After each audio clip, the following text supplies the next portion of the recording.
Hello and welcome to episode 60 of History with James. And today we're going to talk about um, Chaplin War. We call this one Chaplin's War Machine.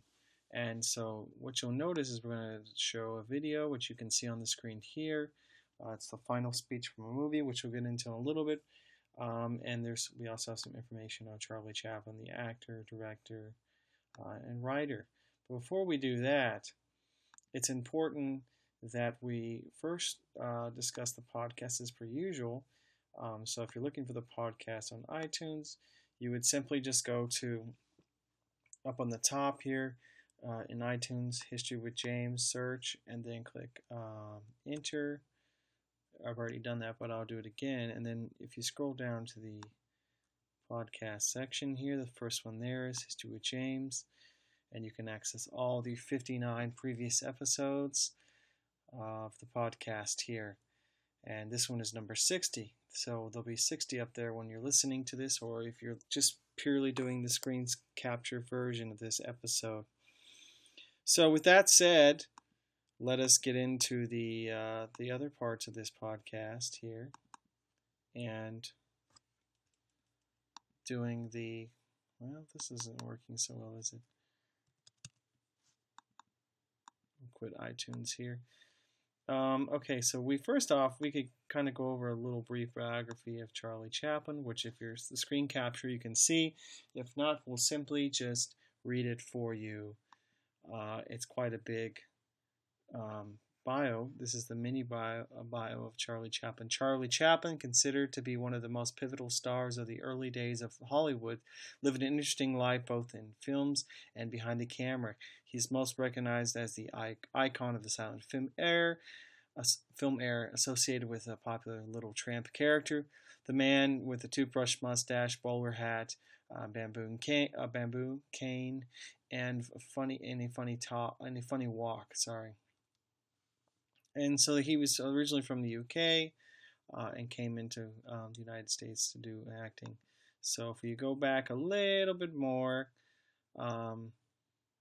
to perhaps some of his films, we can scroll down for you. Known for Modern Times, 1936, The Great Dictator, 1940, City Lights, 1931, Gold Rush, 1925. So as a writer, there's quite a bit of material here, as you can see, or just take my word for it if you're not being able to see it.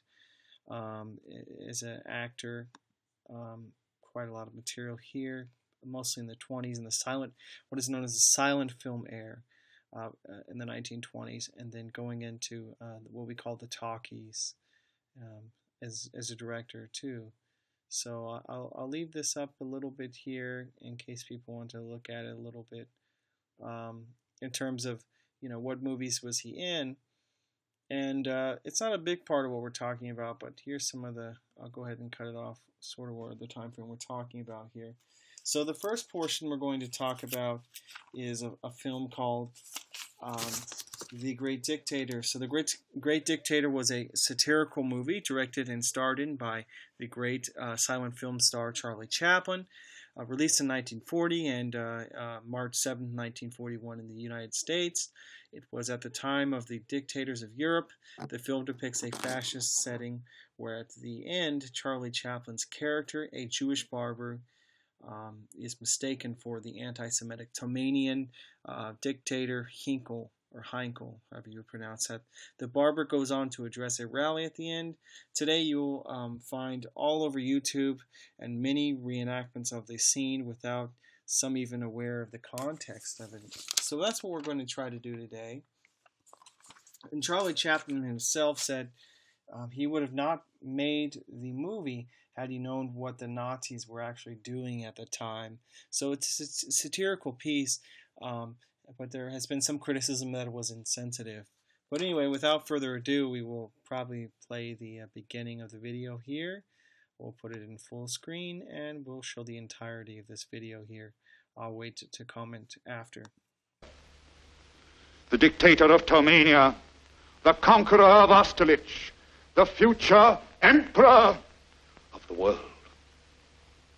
You must speak. I can't. You must. It's our only hope. Oh,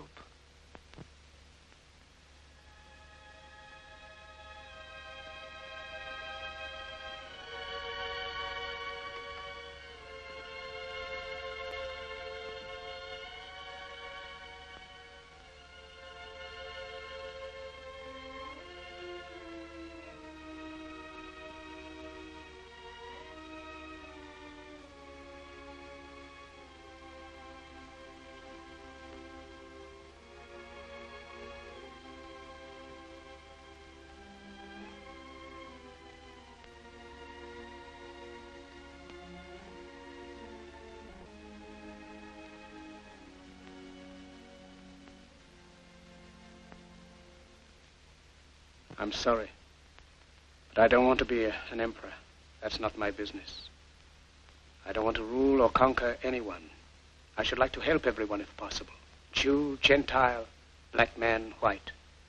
We all want to help one another. Human beings are like that. We want to live by each other's happiness, not by each other's misery. We don't want to hate and despise one another. In this world, there's room for everyone, and the good earth is rich and can provide for everyone. The way of life can be free and beautiful, but we have lost the way. Greed has poisoned men's souls, has barricaded the world with hate, has goose-stepped us into misery and bloodshed. We have developed speed, but we have shut ourselves in. Machinery that gives abundance has left us in want. Our knowledge has made us cynical, our cleverness hard and unkind. We think too much and feel too little. More than machinery, we need humanity. More than cleverness, we need kindness and gentleness. Without these qualities, life will be violent, and all will be lost. The aeroplane and the radio have brought us closer together. The very nature of these inventions cries out for the goodness in men, cries out for universal brotherhood, for the unity of us all. Even now, my voice is reaching millions throughout the world, millions of despairing men, women, and little children, victims of a system that makes men torture and imprison innocent people.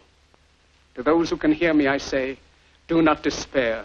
The misery that is now upon us is but the passing of greed, the bitterness of men who fear the way of human progress. The hate of men will pass, and dictators die, and the power they took from the people will return to the people. And so long as men die, liberty will never perish. Soldiers, don't give yourselves to brutes, men who despise you, enslave you, who regiment your lives, tell you what to do, what to think, and what to feel, who drill you, diet you, treat you like cattle, use you as cannon fodder. Don't give yourselves to these unnatural men, machine men with machine minds and machine hearts. You are not machines. You are not cattle. You are men. You have the love of humanity in your hearts. You don't hate, only the unloved hate, the unloved and the unnatural.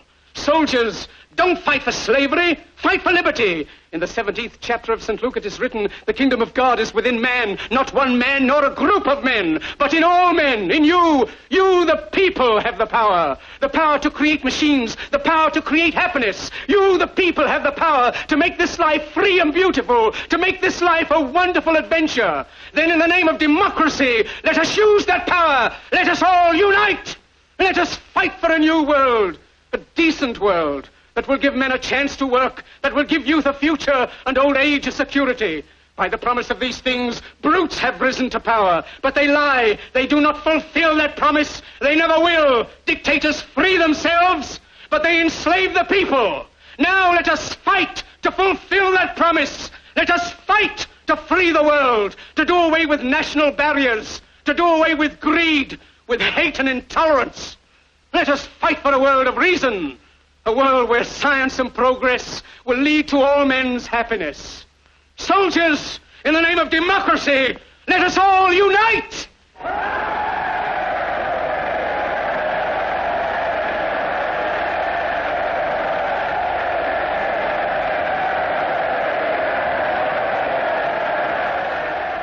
Okay, the video is closing and we'll begin commenting in a second here.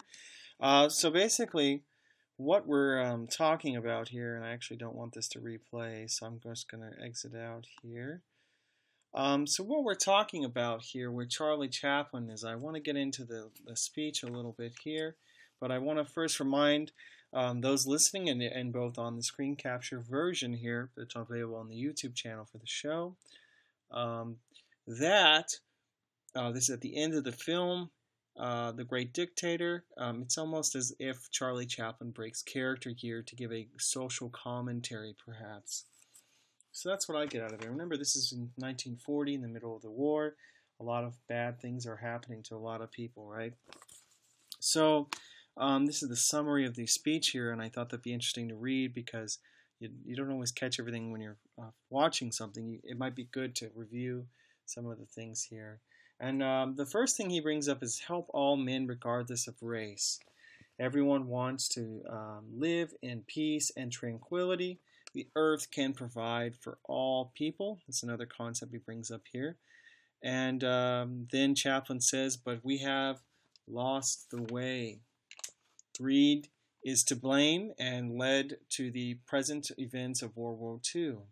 We live in a society where advancements have given endless possibility, but have made things and people live like machines. We are but cogs in the wheel. People, quote, think too much and feel too little. The emphasis is not on feeling, so the emphasis is now not on the soul and feeling. Humanity is needed. That's another concept he brings up here.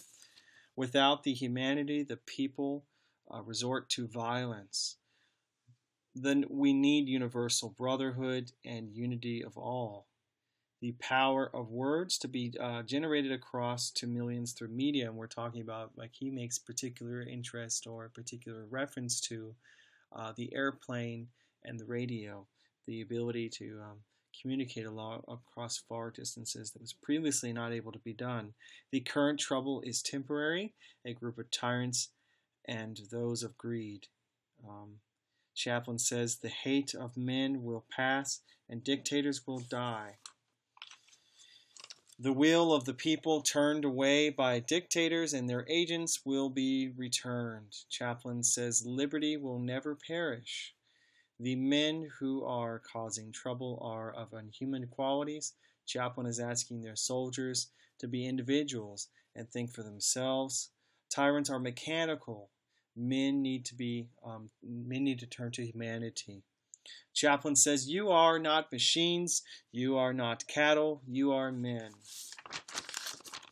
The, quote, unloved and unnatural hate. Chaplin tells the audience at this point, soldiers tells them to not side with slavery but liberty. Quote, the people have the power. The people have the power to create beautiful things and human things. Chaplin calls upon power of democracy and the change for a, quote, new world. Chaplin says are those of so the things that he wants to adapt are unemployment insurance and old age insurance. Right. So the next part there is dictators make these same promises, right, of these old age insurances and unemployment insurances. They say they want to give them to the people. But the difference is that the dictator is being dishonest about such promises. Yet it is the time of the people to make these reforms for real. He asks the audience to fight for them. Chaplin says that it is time to do away with national boundaries and a, quote, world and to make a, quote, world of reason.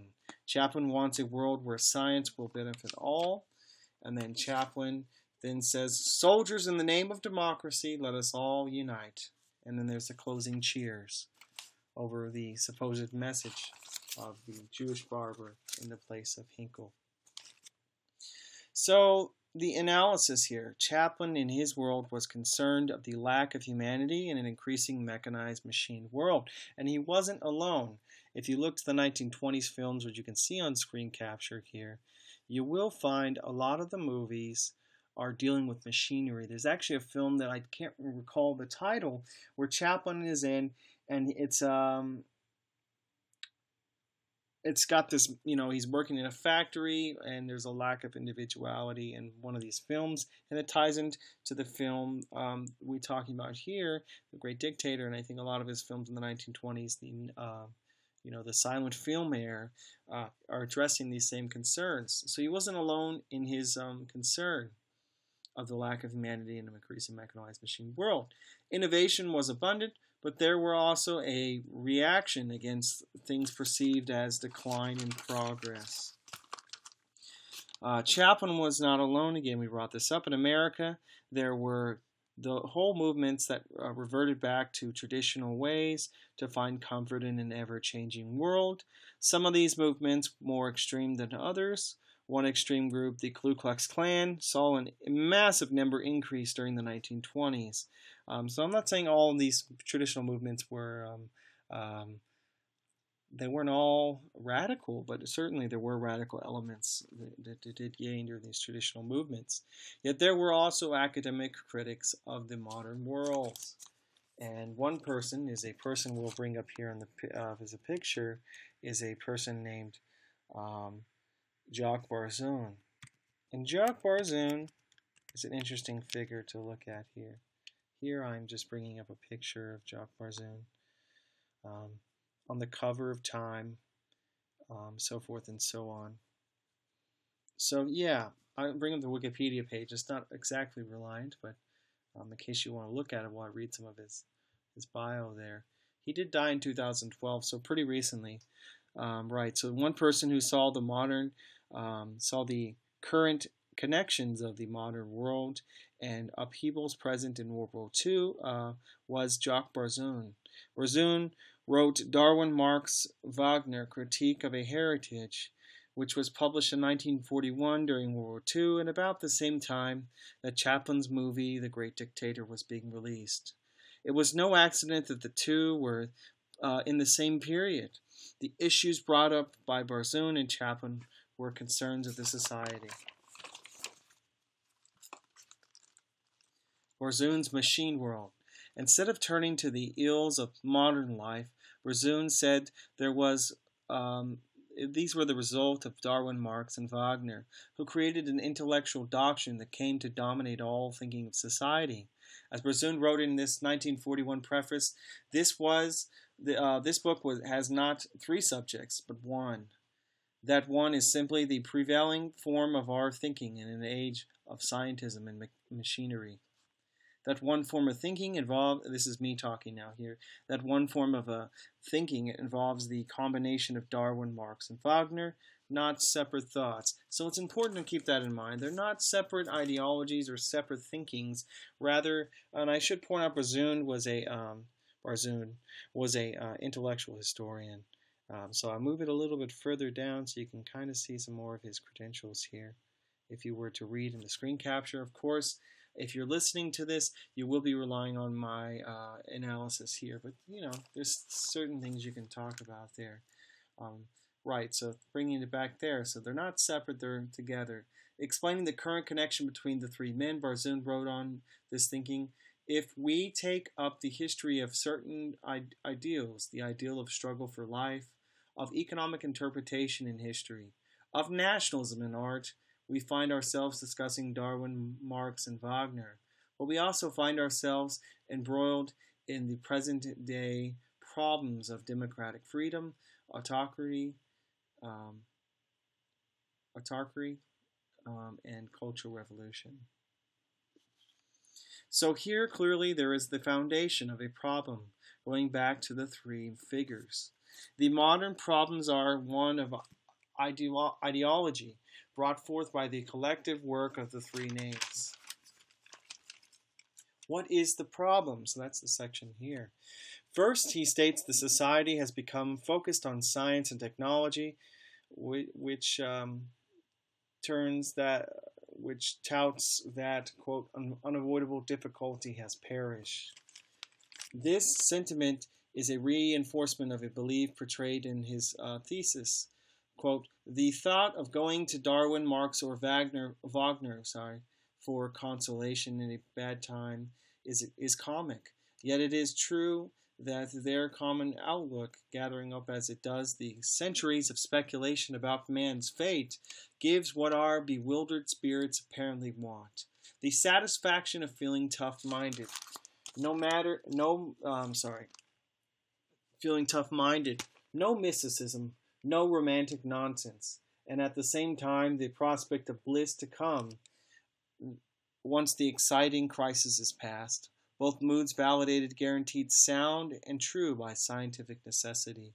The thinking is removed from mysticism and extended to include an evaluation of science as its guide. So that's an important point there. We're really talking about trying to get rid of the unseen. So I gave an example when I was talking earlier to a group of students about a desk. Now, in this thinking, we simply accept that the desk is present in its current form, that there are no outside forces removed from the desk. Somebody made the desk. It's not a mystical figure that came overnight to make the desk, or somebody created a potion. The desk exists, and it exists in mechanical phrases. So in the mind of the three men, quote, feeling, duty, and moral values were mirrors of the images, and the factual world had no use of it. Right? So we, in the minds of three men, feeling, duty, and moral values were mirrors of images. So a reflection is just merely a reflection of something. It's not an actual object. And the factual world has no use for this. So I'm going to scroll down here on the screen capture a little bit here so you can read some more about his stuff. Right, so there's that. The world became a more calculated place, and Brazun describes science and the social matters. Quote, scientists could take delight in setting a date for the sun's extinction in accordance with the evolution of planetary system. Scientific socialists could take pleasure in predicting the extinction of the bourgeoisie and all of its values. The outcome of, quote, making matter the only reality, quote, was, quote, a premium was put on fact, brute force, valueless existence, and bare survival. So these are all values, of course, that are contrary to civilized society, or what we call, some people call the civil society. So it is no wonder that authoritarian regimes embrace this thinking or use the language, at least, right? An example of this is National Socialist, right? That's the Nazis, a German acronym for the National Socialist of Germany. And then another version would be, in Italy, we would refer to the fascist or fascis, which is a bundle of sticks, a sort of collective thinking, a collective group idealization, right? So that's the point that I was thinking here. We call this the emergence of the single thought, this next section here. So Darwin, Marx, and Wagner were together part of a thinking called mechanical materialism, where the emotions are illusions and people's wishings are not in control. We sometimes call this somebody's will. And some of this stuff may be a little bit complicated. It require, maybe perhaps more study. When I read it the first time, the book, I had a hard time following some of the concepts, and that's because it's intellectual history. So it's a lot more less tangible things. It's rooted in like people's thought, and that could be very hard to grasp, for that matter. And I just thought I'd show you the book here on Amazon, just really quickly on the screen capture. If not, you can take my word for it. And I'll leave it on here for a little bit, just so you know what book we're citing here. So Darwin, Marx, and Wagner were together part of a thinking called mechanical materialism, where the emotions are illusions and people's wishings are not in control. Materialism, another key point to this new discussion, usually means believing in what is really there. So again, the desk is the desk, and there's nothing behind the desk other than what we can see. So materialism in the field of science created great outcomes, which had, quote, to men of the late 19th century, these results seemed tantamount to proof of the system, right? So by getting these advances in science, people began to say, well, why can't it work for other fields, and why can't it be extended because it's so successful? And to the men of the late 19th century, this was a proof of their work. Again, so I'll put this back onto the Brazun if you want to keep reading a little bit of his bio here. Right, so there's that. So they just began to see it as like, hey, these are advances, so it's got to be good, right? So the massive expansion of railroads, large growth in cloth, and steam-related industry only worked to reinforce the materialist claims and weaken criticism. So, as Brazun explained, the materialism revived, and this is a sort of example he brings forth here. Quote, Lord Kelvin, speaking for many of his fellow scientists, asserted that nothing was scientific of which he could not construct a model. The model was a machine, and a machine was the model of all existence. So you're going to recall what Charlie Chaplin says here about machine existence and machine world. The model here is machine, right? And machine was the model of all existence. So everything was kind of like a machine, like a clock. It's important to bring that up there. A few things can be summarized from the provided information. One is that the materialistic version of science took hold, and that things that of the soul could not be thought of in this model, right? It becomes an impossibility to really bring them up in this model. This was the world that existed when Barbizon and Charlie Chaplin created their work. Darwin's work, which was he was a big figure of the movement at the extreme, could be said that biological evolution was among, quote, among absolute robots. So Barbizon, giving a further explanation, said variation was, or giving his explanation of a fairer assessment, he put, quote, the sum total of the accidents of variations thus provided a completely mechanical and material system by which to account for the changes in living forms. Again, one more time because it's a little wordy. The sum total of the accidents of variations thus provided a completely mechanical and material system by which to account for the changes in living forms. So again, with Darwin here, we're seeing a very mechanical and materialistic version or account of things, right?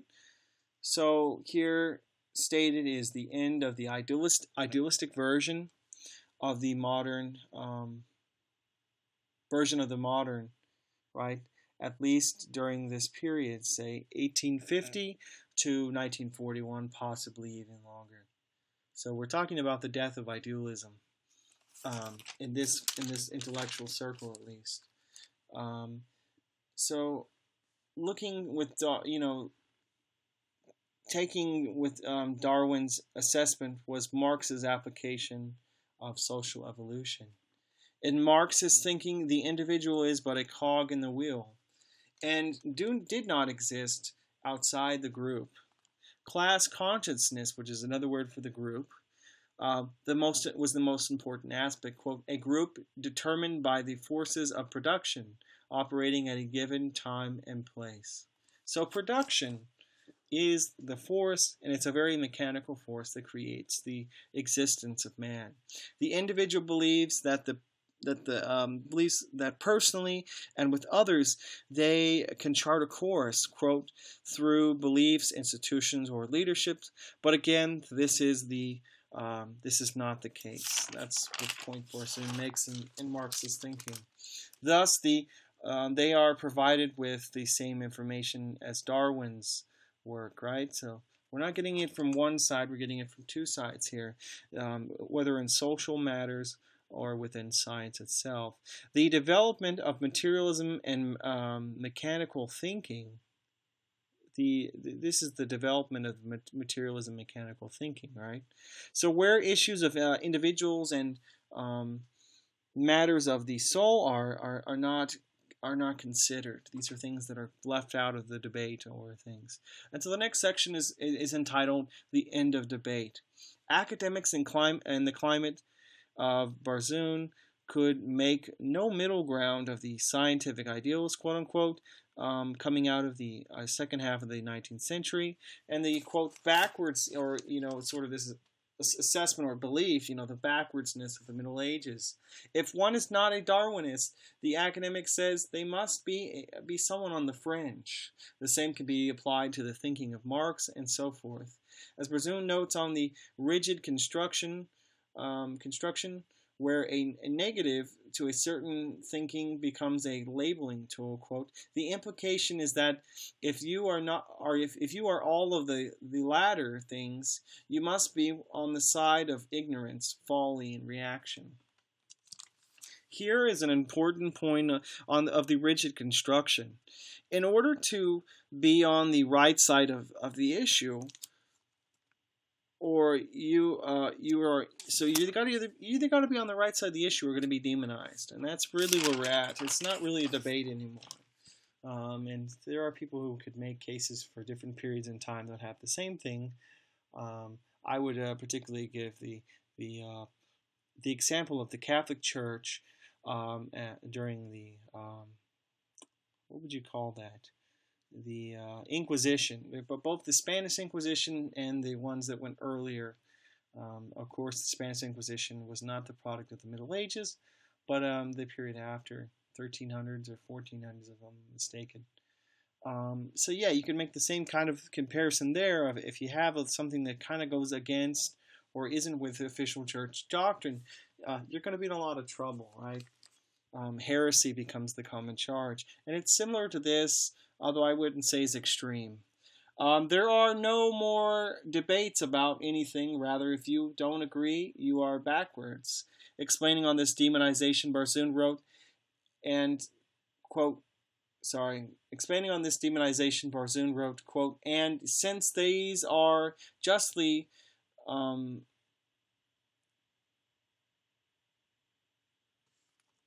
so basically, if there are the evils, quote, any critiques of scientific materialism, right?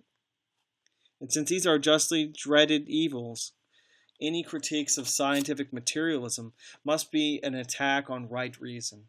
Okay, so again, the end of debate, and people who don't have these views or don't agree with these views must be backwards, or they must be not in their right mind. Describing the world inherited of these beliefs and ideology, Barsoon determined, quote, the reply is simple. The evil world we live in is not a world which has been denied access to the science of Darwin and Marx and art of Wagner. Had their answers truly solved the riddle of the Sphinx, no obstructionism could subsist. For we are not, say, the precise ideals of the three materialists, but surely by their deeper spirit, their faith in matter, their love of system, their abstract scientism, and their one-sided interpretation of nature. So again, Barsoon does not make this large label about claiming that we're following in his current time, again World War II and just before World War II, are following exactly these models, but the overall spirit is what is being followed. Evil is not the result of romantic ideals reemerging, but the pure acceptance of the three men's work and overall sentiment. The end of debate was the great problem. And this is the conclusion sections. It seems the same can be made of Charlie Chaplin's critique, in which, in simpler terms, he makes the case. The world had abandoned principles of the individual thought and humanities, which had created an environment for men to do terrible things. It made it easier to dispose of one's enemies because they could be labeled reactionary. While I offer no opinion on the matter, it is safe to say culturally and intellectually these were powerful sentiments and beliefs. It is thus revealed a deeper evaluation of problems that often are oversimplified. Again, so sometimes we oversimplify issues, but the reality is sometimes they're more complex than they appear. It is not as simply as saying, well, these are reactions against our ideals. Perhaps they are unintended consequences of our ideals. And that's important. In intellectual history, it is so hard to quantify what intellectual ideals give birth to what movements and processes. It just really is really hard. But what I would say to anybody out there is I just say, maybe there's to dig deeper on an issue and not really go so much for things that appear easy or clear cut. So with that said, this is James signing off and saying good luck.